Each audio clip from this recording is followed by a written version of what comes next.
Okay people, so I thought it was about time to make a new walk around video on my rodeo. Uh, the last one I think it was like 3 years ago, so as a quick review, this is a 95 Honda Passport or Isuzu Rodeo, they're the same thing. It's riding on 35-inch tires on Isuzu Snowflake wheels.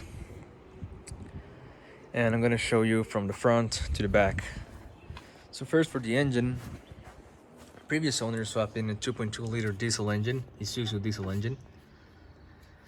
And I actually decided to leave the engine because it's very efficient on fuel. But it was slow. I mean, it's still slow, but it was super slow, so I installed a turbocharger on it. This is a Garrett GT1749. I modified the exhaust manifold, of course. Made the oil feed and drain lines, same for the coolant, oil and feed. And got a new exhaust done. And it's hooked to this snorkel. It's custom made out of PVC pipe. I did, however, order the head from eBay and 3D printed this Isuzu grill, and it looks really good. And of course we have this inline air filter, and then it goes to this hose into the turbo right there at the back. I also have this intercooler right here, and it actually broke the tabs on the other side, so I'm thinking about getting another one and mount it on the front, or just repairing this one somehow. Still haven't decided on that.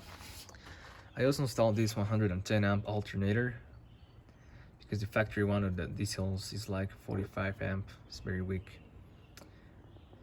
I still have the factory alternator in there because it actually drives a vacuum pump that drives a brake booster. But this alternator actually came from another diesel and it has the little shaft for a vacuum pump. So what I think I'll do is hook up the vacuum pump to this alternator, remove the factory one, and install an AC compressor because I want to restore AC in this thing. So sadly, previous owner just cut all the AC connections, as you can see right there. That's evaporator in, and the fittings are shot, so I want to fix that.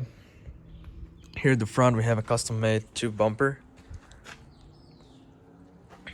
and we have a 12,000 pound winch mounted in here. Has saved me a couple of times. Then we just have two fog lights. This one's actually loose, I need to tighten it. And an LED light bar. Now here in the front end, the front suspension is where things start to get interesting. I actually did a wide track swap. So what that means is I actually swapped the control arms and CV axles out of a 95 plus Trooper. So that widened the track 5 inches overall, 2.5 inches per side. And I also have the Ford tie rods, a lot beefier than the factory ones, braided brake lines, and a 2-inch deep drop to correct the CV angle with the lift. The suspension lift turns out to be a 3-inch, 3.5, somewhere around there. You can see the modified cross member there. And I have a Nazi lunchbox locker in here with 456 gears. And of course we have AC manual locking hubs. A little bit dirty because I went wheeling a few days ago. And again, the 35s and the Isuzu Snowflake wheels. I also have a 1.5-inch body lift on it. Really helps clear everything out. Now here, made it to the engine, is actually something very cool. So the diesels actually came with an MSG5 transmission, but in this case I swapped in an MUA5 because it's a better transmission unit. It's stronger overall, has better low range ratios. The MSG5 had 1.85 to 1, this one has 2.28 to 1. But I actually built some custom dual cases. Let's see if I can get this thing to focus better. You can see here was the front output from the first case, so we chopped that and welded it shut. Of course we had to add a new fuel and drain plug to it. Welded a tail housing out of a 430E so that we can bolt an automatic transfer case to it, which is this one right here. So now I have 228-1 in both cases, which gives me a combined ratio of like 520-1 when both cases are in low range. And of course I had to modify the front drive shaft. Now I have a very long shaft, as you can see. It goes from here all the way to the secondary case. And in the back, I went to a one-piece drive shaft. There's a tail of the second case, I'm sorry. And there's a one-piece drive shaft right there. So I'll show you what that looks like from the inside. Down here. Oh my god. Let's move further back. So here I actually swapped an Isuzu 12 bolt out of a 94 Trooper, I think it was. So it's actually a mid-track axle. I have a wide track front end with a mid-track axle. I think I probably swapped to a wide track one, but I mean, it's not something I want to do right now because this one's working just fine. So I swap it, including the suspension. Here's the lower link. Virgin rodeos in stock form use leaf springs. I still have a part of the factory leaf spring hanger in here. I just chopped the front. So I welded new brackets so that I could run a 3-link. As you can see, there's a 3-link. And I welded a cross member for the coils so that they will support the weight of the vehicle. I also had to weld this cross member right there to accommodate for the upper link. And I'm running triangulated shocks. So this axle actually has a limited slip diff and 456 gears, of course, to match the front, but I actually want to get rid of the LSD and install a proper locker in it. You know, it's about time. And of course, the 35 in there. And here's the axle from the back. I had to weld that bracket for the track bar. Here's the axle. My axle seals are starting to leak a little bit. I'll have to replace them. And I actually have an extended brake line. Kind of hard to see, but it's an extended line. That one's just rubber. But I do have some braided lines for the calipers here that I need to install. So I'll throw them in once I do the seals, and I think I'll do the bearings as well. I still haven't got a matching spare. This is just a 33. So I need to get a matching spare. And this antenna is for a CB radio. It was running, but it actually stopped working, so it's useless right now. Now let's check inside. Of course, now I have an assistant.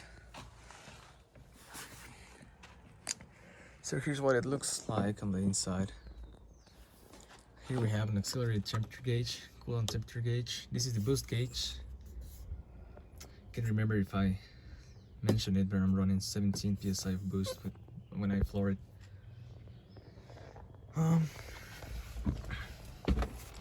Here's what the dual cases look like. So this is the regular 5-speed shifter.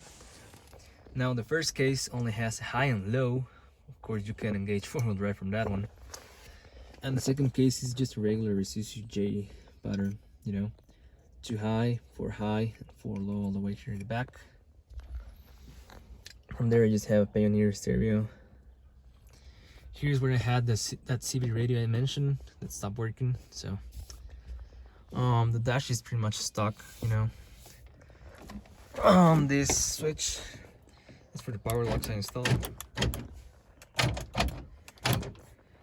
This is my high idle switch, and this is a volt meter. Now, I had a small panel here, but I lost it, so I need to make a new one.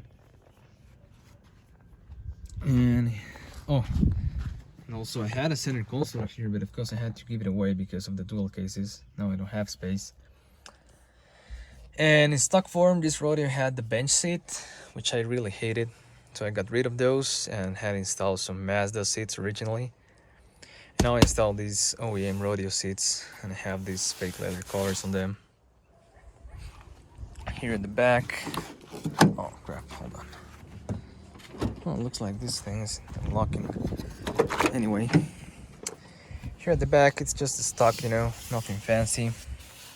Here's the stock seat. And I did install these back things on the roof so that I can, you know, I just have stuff here in hand. Oh, that's something I forgot to show you in the front. Sorry. Here I have one of those as well. And here I have the control for my winch.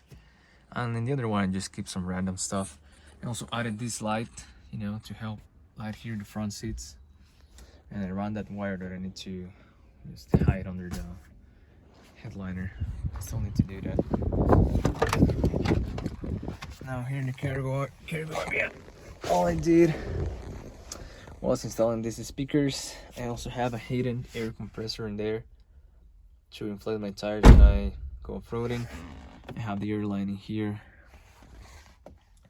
Here's my toolbox. And here in the back I also installed this 12-volt outlet.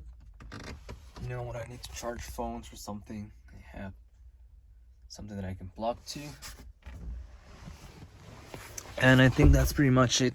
I really do want to work with the interior a little bit to make it a little bit nicer. What do you think? I don't have cup holders anymore because, as I said, I had to get rid of the center console, so I really want to get something for it. But the thing is, this isn't my daily anymore. I actually got a 2000 Trooper. That's what I drive everywhere now. The rodeo is strictly an off-road rig. Here I have a small roof rack with 2 lights facing the rear, so when I'm backing up out on the trails. Here I have 4 LED pots. And here in the hood, I of course had to cut a hole and install a hood scoop for the intercooler. It's actually functional. As you can see, there's the hole to help keep things cool in here. So that's pretty much it. This is a finished build. I don't think I'll do anything more to it. Only things I want to do is work with the interior and install a rear locker, get rid of the LSD, and that's gonna be it. Oh, I also forgot to show you this. With the 35s and the locker, you know, it was just a lot of strain on the power steering system, so I had installed a power steering cooler, you know, to help keep the fluid nice and cool, because when I was out on the trails, after a while the power steering pump will start rolling like if the system was empty, and my steering will get super stiff, but it was just fluid getting hot. So this cooler is really getting the job done. And I think that's it. If you have any questions, feel free to ask them as always. It's been 9 years building this thing, amazingly. So the rear has a lot of flex. The front doesn't have that much, but it has a locker in it. Rides very nicely with the wide track. I love it, really like the rodeo. So let me know if you have any questions about it. I'll try to answer them as soon as possible.